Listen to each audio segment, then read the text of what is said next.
Hello मित्रों, हूँ छू खिमजी खंडोलिया। આપણે પહેલા વિડીયોમાં 1 થી 25 પ્રશ્નો જેટકોના સોલ્વ કર્યા હતા। હવે આપણે આ વિડીયોમાં 25 થી 50 ક્વેશ્ચન સોલ્વ કરવાના છીએ। તો આપણે લઈએ 26મો પ્રશ્ન। 26મો પ્રશ્ન તમારા ડિસ્પ્લે ઉપર આવી ગયો છે। તેમાં એવું કહેવામાં આવ્યું છે 1 કુલમ પર સેકન્ડ એટલે શું? 1 વોટ, 1 એમ્પિયર, 1 વોટ અને 1 વોટ પ્રતિ સેકન્ડ। તો આપણે જોઈએ કુલમ પર સેકન્ડ।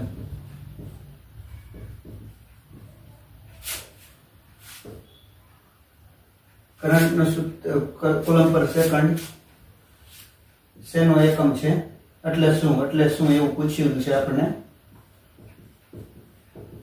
શું કરંટ નો એકમ છે Q/T, ચાર્જ ના છેદમાં સમય, કુલમ પર સેકન્ડ।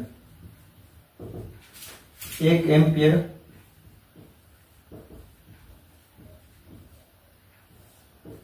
આપણો જવાબ છે કુલમ પર સેકન્ડ એટલે એક એમ્પિયર નો એકમ છે કુલમ પર સેકન્ડ। તો આપણો જવાબ આવે છે 1 એમ્પિયર। મિત્રો, તમારી ડિસ્પ્લે ઉપર 27મો પ્રશ્ન આવી ગયો હશે। કેબલમાં વાહક ફરતે અવાહક મૂક્યા બાદ વાપરવામાં આવતું શીથ નું કાર્ય શું છે? તેમાં 4 ઓપ્શન આપેલા છે। તે કેબલની કુલ અવરોધ ઘટાડે છે, તે કેબલની કિંમત ઘટાડે છે, તે કેબલના વાહકને રક્ષણ પૂરું પાડે છે, તેનું કેબલમાં એવું ખાસ કાર્ય હોતું નથી। તો તેનો જવાબ આવે છે તે શીથ। આપણે આગળના વિડીયોમાં જોયું એ પ્રમાણે શીથનું આપણે કાર્ય પણ આપણે કીધું હતું। શીથ તે કેબલના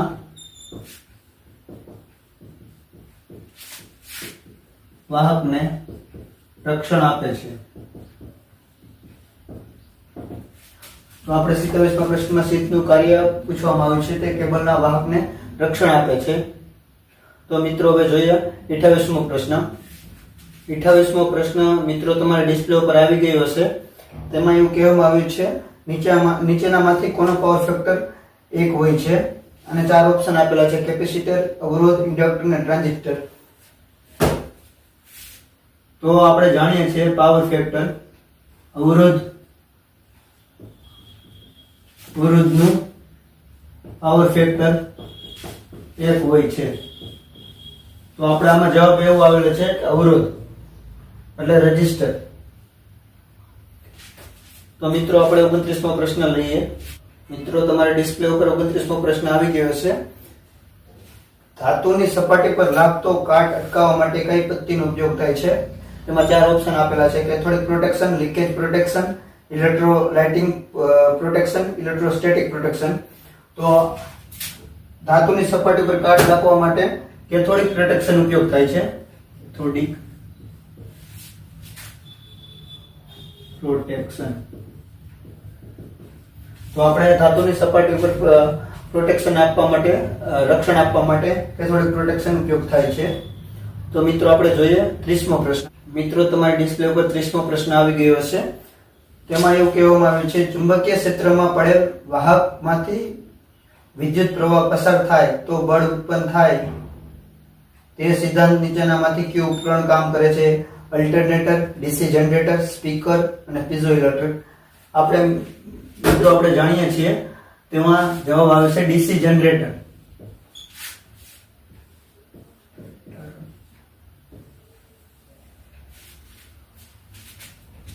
તેમાં મિત્રો જવાબ આવે છે ડીસી જનરેટર। આપણે હવે 31મો પ્રશ્ન લઈએ। મિત્રો, તમારી ડિસ્પ્લે ઉપર 31મો પ્રશ્ન આવી ગયો છે। એક આદર્શ અને આઈડિયલ વિદ્યુત પ્રવાહ માપક યંત્રનો અહીંયા અવરોધ કેટલો હોય છે?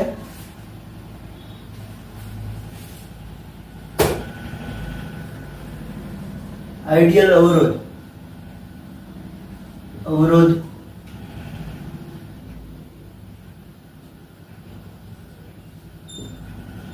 આઈડિયલ નો પાવર ફેક્ટર હંમેશા 0 હોય છે। તો આમાં શૂન્ય જવાબ આવે છે।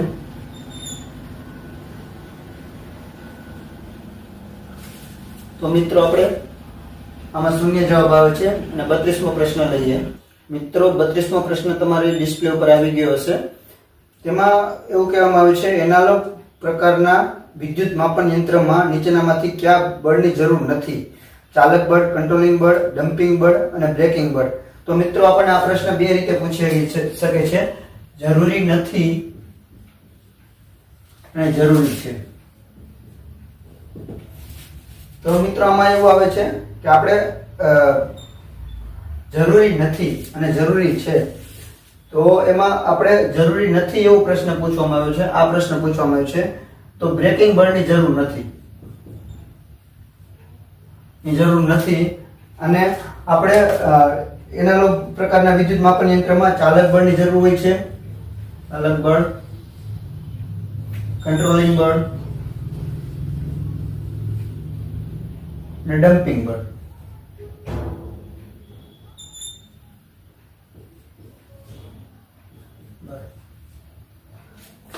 આપણને આ મિત્રો 32મો પ્રશ્ન બે રીતે પૂછી શકે છે કે એનાલોગ માપન યંત્રમાં કયા પ્રકારની જરૂર નથી. જરૂર નથીમાં આપણે પ્રશ્નમાં એવું પૂછવામાં જરૂર નથી એટલે બ્રેકિંગ બળ આવવાનું છે. જરૂર છે એવી રીતે પૂછવામાં આવે તો ચાલક બળ, કંટ્રોલિંગ બળ અને ડમ્પિંગ બળની જરૂર પડે છે. તો મિત્રો આપણે લઈએ 33મો પ્રશ્ન. મિત્રો 33મો પ્રશ્ન તમારી ડિસ્પ્લે ઉપર આવી ગયો હશે. હવે 33મો પ્રશ્ન એવું કહેવામાં આવે છે કે ઇન્ડક્શન મોટર પર લોડ વધવાથી રોટરની ગતિ અને ફરતા સ્ટેટરની ગતિનો તફાવત શું ફરક પડતો હોય છે? ઇન્ડક્શન મોટરમાં રોટરની ગતિ અને સ્ટેટરની ગતિમાં તફાવત વધે છે. લોડ વધે ત્યારે બંનેના રોટર અને સ્ટેટર સ્પીડની ગતિમાં તફાવતમાં વધારો થાય છે. તો આપણો આ જવાબ છે. તો મિત્રો આપણે લઈએ 34મો પ્રશ્ન. મિત્રો 34મો પ્રશ્ન તમારી ડિસ્પ્લે ઉપર આવી ગયો હશે.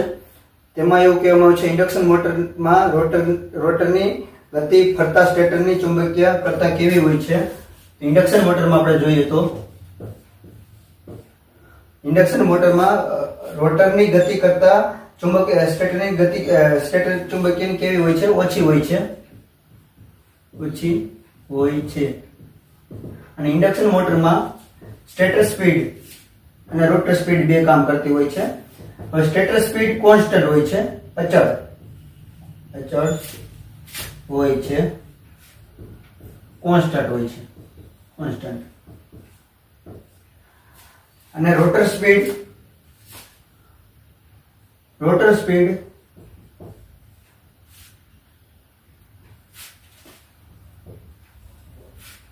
બદલતી હોય છે. તે લોડ ઉપર આધાર રાખે છે.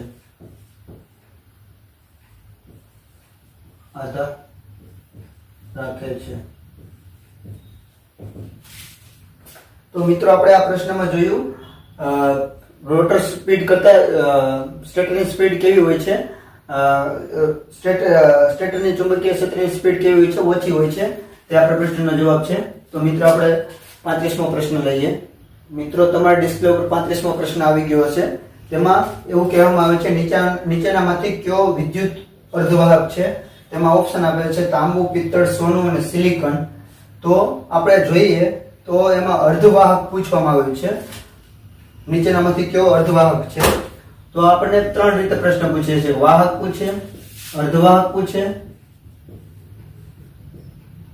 અને અવાહક પૂછે. તો આપણને અત્યારે આ અર્ધવાહક પૂછવામાં આવે છે. તો અર્ધવાહકમાં આપણને એવો પ્રશ્ન અર્ધવાહકમાં સિલિકોન આવે છે. તો આપણો જવાબ છે સિલિકોન. અને વાહક આપણને પૂછે તો તાંબુ, લોખંડ, પિત્તળ, સોનું, એલ્યુમિનિયમ.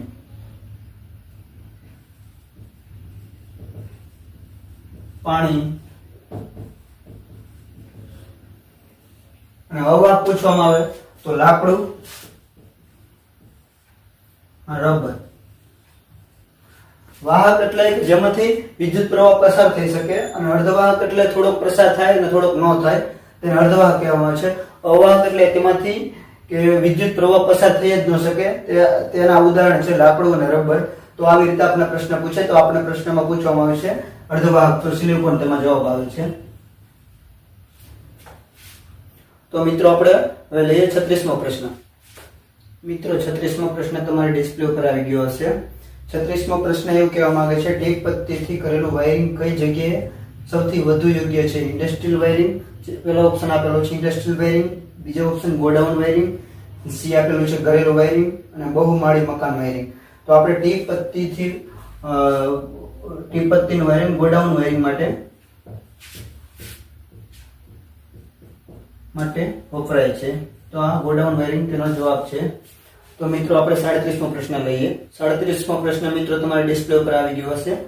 ટ્રાન્સમિશન લાઇનમાં વિદ્યુત પ્રવાહ વહન માટે કયો વાહક વપરાય છે? તેમાં પહેલો ઓપ્શન છે તાંબાનો બનેલો વાયર, લોખંડનો બનેલો wire, SCSR wire, aluminium wire.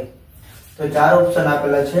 તેમાં આપણે પ્રશ્ન પૂછ્યો ટ્રાન્સમિશન લાઇનમાં વિદ્યુત પ્રવાહ વહન માટે કયો વાહક વપરાય છે? તેમાં આવે છે SCSR વાહક. તો મિત્રો આપણને SCSR વાહકનું આપણને ફૂલ ફોર્મ પૂછવામાં આવે. SCSR વાહકનું ફૂલ ફોર્મ એલ્યુમિનિયમ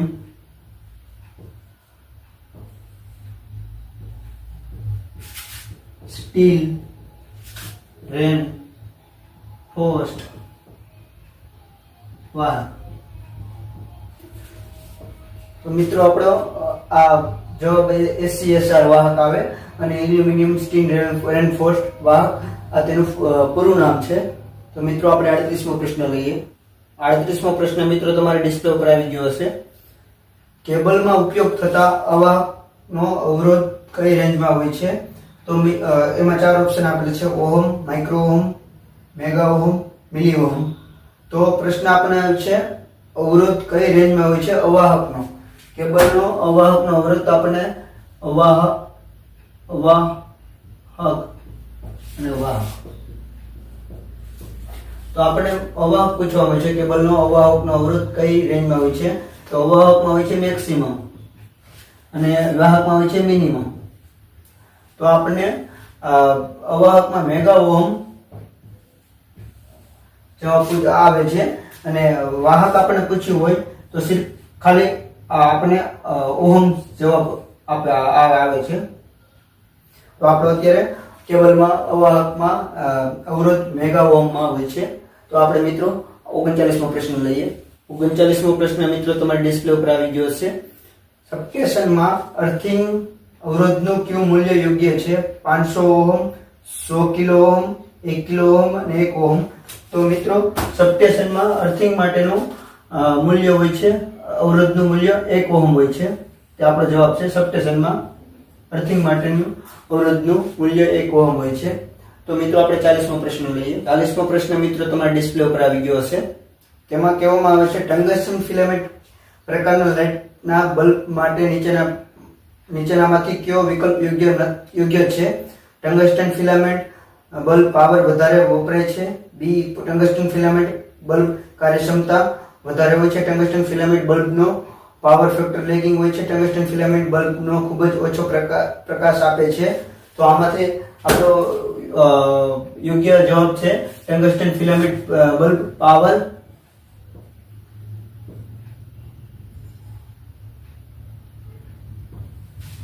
વધારે વપરાય છે.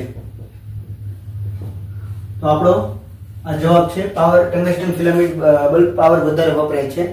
તો મિત્રો આપણે 41મો પ્રશ્ન લઈએ. 41મો પ્રશ્ન મિત્રો તમારા ડિસ્પ્લે ઉપર આવી ગયો હશે. પ્યોર કેપેસિટર પાવર ફેક્ટર કેવો હોય છે? 1, 0, 90 લેગિંગ, 90 લીડિંગ. તો મિત્રો આપણને પ્યોર કેપેસિટર પૂછેલ છે. પ્યોર કેપેસિટર તેનો પાવર ફેક્ટર 0 હોય છે અને પ્યોર ઇન્ડક્ટર પૂછે ઇન્ડક્ટર તો પણ એનો પાવર ફેક્ટર 0 હોય છે. પાવર ફેક્ટર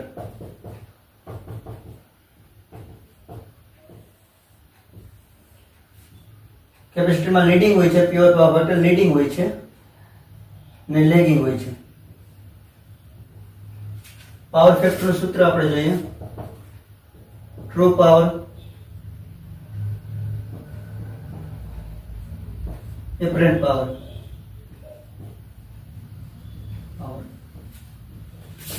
kWh માં છેદમાં kVARH.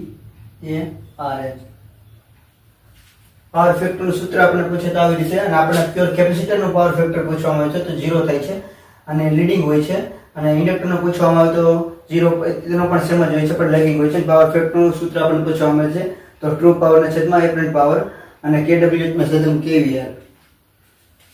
તો મિત્રો આપણે 42મો પ્રશ્ન લઈએ. મિત્રો 42મો પ્રશ્ન તમારી ડિસ્પ્લે ઉપર આવી ગયો છે.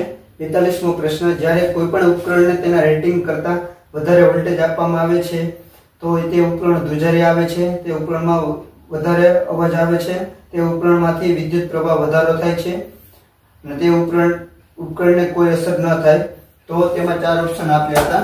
તેમાં છે વિદ્યુત પ્રવાહમાં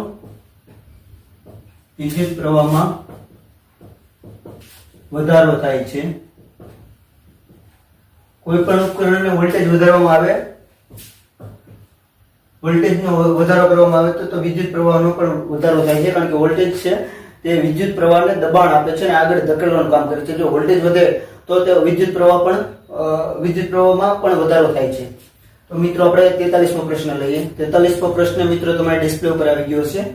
તેમાં આપેલું છે, નીચેનામાંથી કયા ઉપકરણ સબસ્ટેશનમાં સર્કિટ ખોલવા માટે 0 પાવર સ્થિતિમાં ઉપયોગ થાય છે? ફ્યુઝ, સ્વિચ, આઇસોલેટર અને સર્કિટ બ્રેકર. તો 0 પાવરની સ્થિતિમાં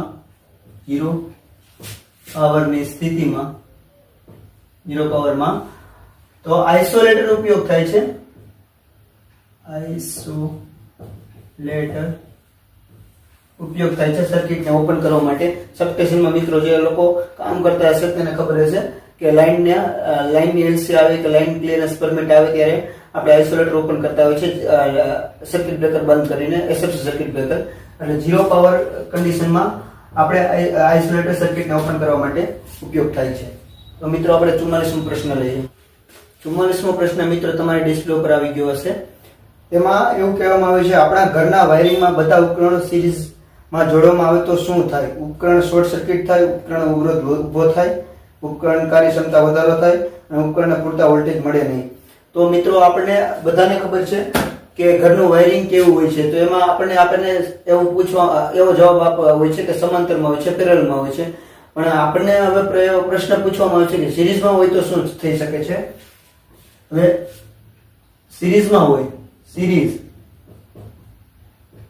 અને સમાંતર, ઘરનું વાયરિંગ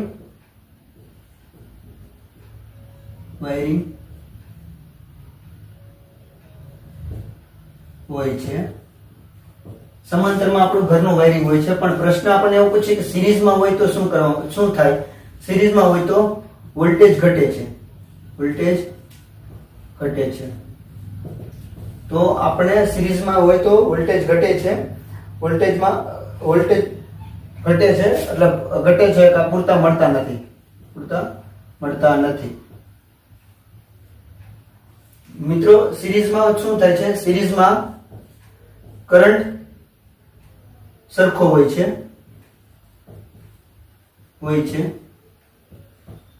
વોલ્ટેજ બદલતા હોય છે, બદલતા રહે છે. અને સમાંતરમાં વોલ્ટેજ સરખા હોય છે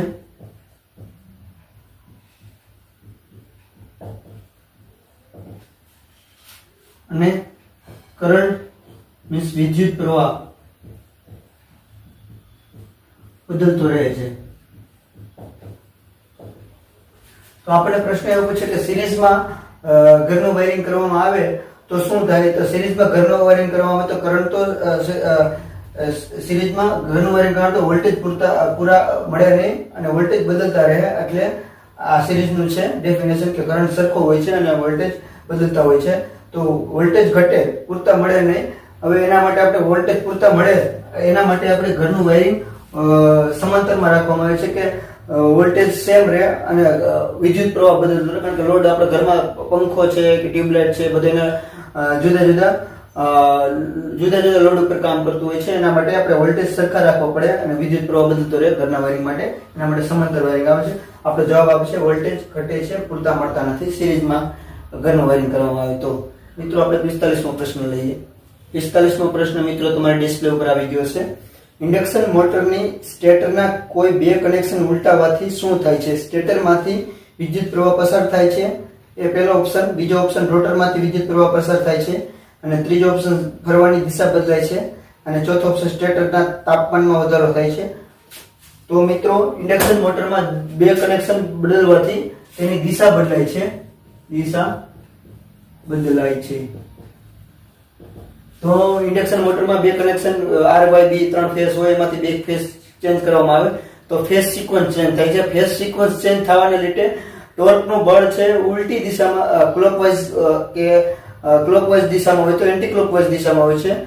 એન્ટી ક્લોક દિશામાં હોય જાય છે તો આપણે મોટરની ફરવાની દિશા હોય તે બદલાઈ જાય છે. એટલે આપણે પ્રશ્ન પૂછવાનો છે ઇન્ડક્શન મોટરનો બે ફેઝ બદલવામાં આવે તો તેની દિશા બદલાય છે. તો મિત્રો આપણે લઈએ 46મો પ્રશ્ન. મિત્રો તમારા ડિસ્પ્લે ઉપર 46મો પ્રશ્ન આવી ગયો હશે. ડીસી મોટરમાં કયા પ્રકારમાં શરૂઆતનો ટોર્ક વધારે હોય છે? તો સિરીઝ મોટર, શન્ટ મોટર અને ત્રીજો ઓપ્શન છે એ અને બી, બંનેમાં ટોર્ક વધારે મળે, અને ડી ઓપ્શન છે એ અને બી, બંનેમાં ટોર્ક સરખા મળે. તો આપણે ડીસી કયા મોટરમાં શરૂઆતનો ટોર્ક વધારે હોય છે? તો ડીસી સિરીઝ મોટર આવે છે. ડીસી સિરીઝ મોટર તેમાં શરૂઆતનું ટોર્ક વધારે હોય છે. શરૂઆતનું. અને આપણને શરૂઆતનું ટોર્ક ઓછું પૂછે, ટોર્ક ઓછું હોય છે તો ડીસી શન્ટ મોટર. તો આપણને પૂછવામાં છે કે શરૂઆતમાં મોટરનું શરૂઆતમાં ટોર્ક શેમાં વધારે હોય છે? તો ડીસી સિરીઝ મોટર. આપણે જવાબ છે ડીસી સિરીઝ મોટર. તો મિત્રો આપણે 47મો પ્રશ્ન લઈએ. 47મો પ્રશ્ન મિત્રો તમારા ડિસ્પ્લે ઉપર આવી ગયો છે. 47મા પ્રશ્નમાં એવું કહેવામાં આવે છે ટ્રાન્સફોર્મરમાં કયા વાઇન્ડિંગમાં વિદ્યુત પ્રવાહનું મૂલ્ય વધારે હોય છે? તો વિદ્યુત પ્રવાહ મીન્સ કરંટ વધારે હોય છે. હાઈ વોલ્ટેજ વાઇન્ડિંગમાં, લો વોલ્ટેજ વાઇન્ડિંગમાં, મીડિયમ વોલ્ટેજ વાઇન્ડિંગમાં, ન્યુટ્રલ વાઇન્ડિંગમાં. તો વિદ્યુત પ્રવાહનું મૂલ્ય આપણને વધારે હોય છે તો કરંટ વધુ હોય છે. તો મિત્રો હંમેશા ટ્રાન્સફોર્મરમાં એવું હોય છે કે આના કરતા ઉલટી દિશામાં કામ કરે છે. હાઈ વોલ્ટેજ હોય તો લો કરંટ હોય છે, લો કરંટ ટ્રાન્સફોર્મર હોય છે, અને લો વોલ્ટેજ હોય તો હાઈ કરંટ હોય છે. તો આપણને પૂછવામાં છે કે કેમાં વધુ કરંટ હોય છે? તો આપણને આ આવે છે low voltage high current transformer. તો આપણને જવાબ આવે છે આ કે કેમાં વિદ્યુત ટ્રાન્સમિશનમાં ક્યાં વાઇન્ડિંગમાં લો વોલ્ટેજ વાઇન્ડિંગમાં,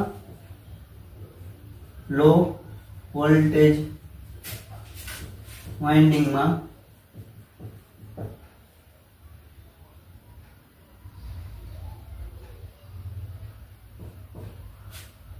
વિદ્યુત પ્રવાહ વધુ હોય છે.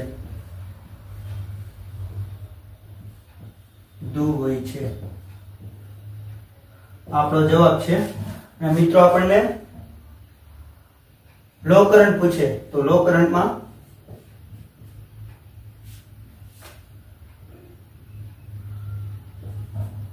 લો કરંટ ટ્રાન્સફોર્મરમાં હાઈ વોલ્ટેજ વાઇન્ડિંગ હોય છે, અને હાઈ કરંટમાં લો વોલ્ટેજ વાઇન્ડિંગ હોય છે, ઊંધું હોય છે. તો મિત્રો આપણે 48મો પ્રશ્ન લઈએ. 48મો પ્રશ્ન મિત્રો તમારી ડિસ્પ્લે ઉપર આવી ગયો છે. ડીસી તેમાં એવું આપવામાં આવે છે કે ડીસી મોટરમાં ઉત્પન્ન થતો ટોર્ક કઈ વસ્તુના સમપ્રમાણમાં હોય છે? બેક EMF, આર્મેચર, બીજો ઓપ્શન છે આર્મેચર માંથી પસાર થતો વિદ્યુત પ્રવાહ અને આર્મેચરનો અવરોધ, અને ચોથો ઓપ્શન છે ચુંબકીય ક્ષેત્રનો અવરોધ. તો ડીસી મોટરમાં ઉત્પન્ન થતો ટોર્કનું આપણે સૂત્ર જોઈએ તો K phi I A. તો આ છે કોન્સ્ટન્ટ, અને આ છે ફ્લક્સ, અને આ છે આર્મેચર કરંટ. વિદ્યુત પ્રવાહ. તો મિત્રો આપણને પ્રશ્ન પૂછ્યો હતો કે ના સમપ્રમાણમાં હોય છે. તો ટોર્ક આર્મેચર વિદ્યુત પ્રવાહના સમપ્રમાણમાં હોય છે.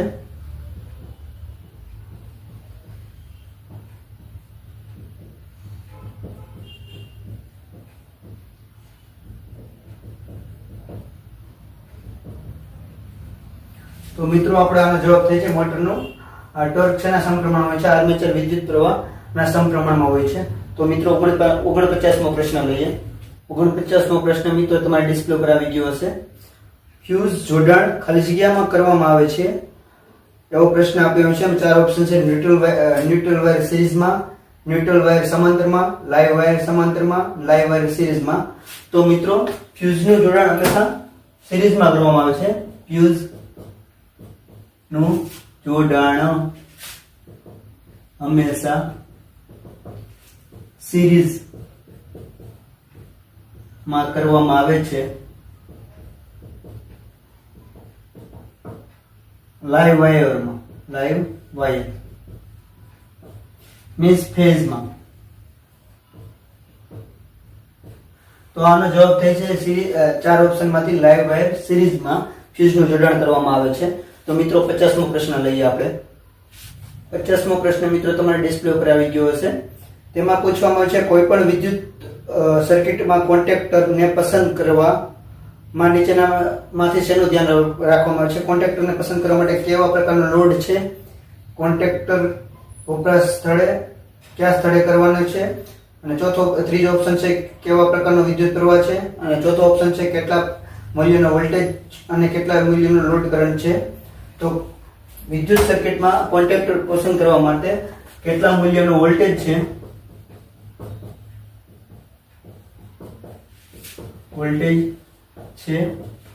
અને કેટલો